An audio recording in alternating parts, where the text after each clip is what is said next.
അമേരിക്കയും ഇറാനും തമ്മിലുള്ള ആണവ ചർച്ചകളിലെ മധ്യസ്ഥ ശ്രമങ്ങൾക്ക് ഒമാനെ പ്രശംസിച്ച് US president Donald Trump. Oman ഭരണാധികാരി സുൽത്താൻ ഹൈതം ബിൻ താരിഖുമായി നടത്തിയ ഫോൺ സംഭാഷണത്തിലാണ് അദ്ദേഹം ഒമാന്റെ ശ്രമങ്ങളെ പുകഴ്ത്തിയത്.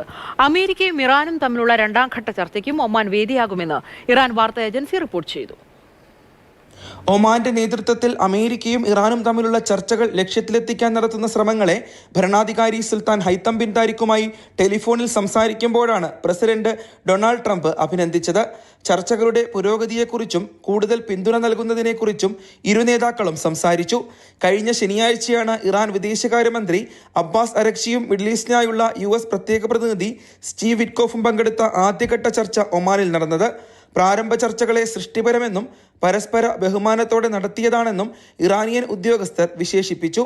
അബ്ബാസ് അരക്ചിയോടൊപ്പം അദ്ദേഹത്തിന്റെ ഉപദേഷ്ടാക്കളായ മജീദ് തഖീറാവഞ്ചി, ഖാസിം ഗരീബാബാദി, വിദേശകാര്യ മന്ത്രാലയ വക്താവ് ഇസ്മായിൽ ബഖായി എന്നിവരും പ്രതിനിധി സംഘത്തിലുണ്ടായിരുന്നു.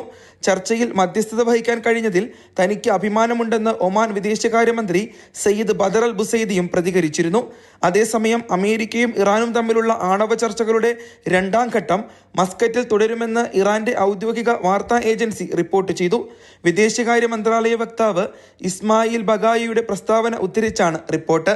Mathrubhumi news, Muscat.